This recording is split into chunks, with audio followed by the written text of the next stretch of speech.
Spyderco Pacific Salt. I got a nice little Kubera snapper, small guy. They're delicious, you know, he's probably 2 or 3 pounds, 3 pounds. But anyway, I'm going to show you one of my little tricks with the Pacific Salt. You know, I told you I fillet these small, when I only got one fish, I'll fillet them out with a mule. Well, this small guy, I'm going to cook him whole, so I'm going to scale him, and rather than leave all the scales and guts and everything at the house, I'm going to scale him out with Pacific Salt. It's a great little tool for this, and you don't have to worry about messing your knife up. I mean, it's an FRN salt knife. You can't mess it up. So, what I like is, you know, I got that flat surface. I just scale it with the knife closed. What I use a lot is this jimping area, because I can use that on the curves of the fish back there by the tail, and it scales out really well. I mean, you know, it's not like a freaking scaler, but for an impromptu tool, it's great. And like I said, the best thing about it is you don't have to worry about messing it up. You know, inevitably, I'll get some fish scales in the pivot area, stuck up in there. I might get them out today, I might get them out next week, whatever. It's not going to rust, it's not going to hurt anything. If they get in there and get stuck and kind of mess up the action and make it hard to open, I'll clean them out. And the best way to clean them out of there is they get stuck in there tight and they won't come out, they won't flush out with water. I hear people carrying on about disassembling their knives. I mean, whatever. If you like to disassemble your knife, good for you, that's great. It's not really necessary to keep it clean.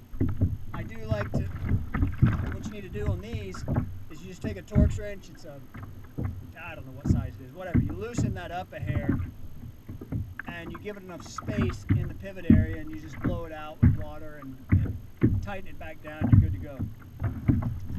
So that's pretty much it. He's scaled out. I'll go ahead and gut and gill him real quick. Now watch this. See, I got so much stuff in there the knife won't open.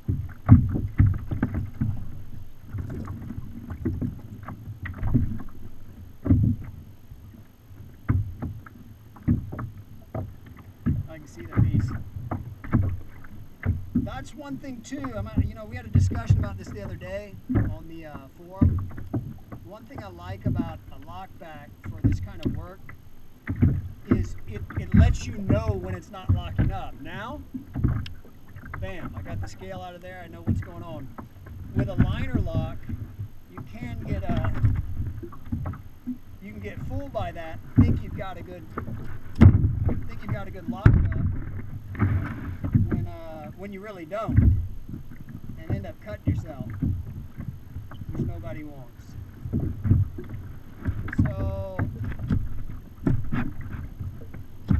those serrations work really well for cutting through those gills too.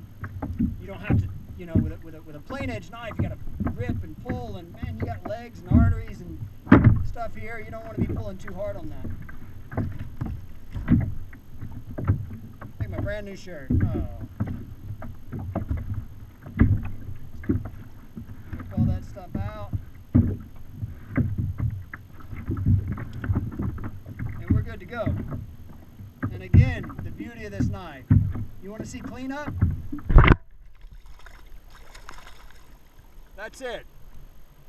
Literally. Hold it up.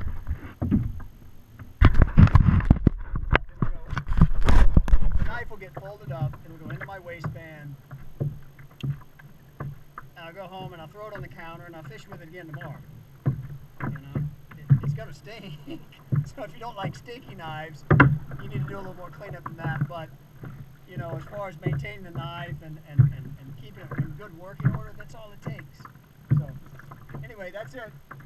Later, guys.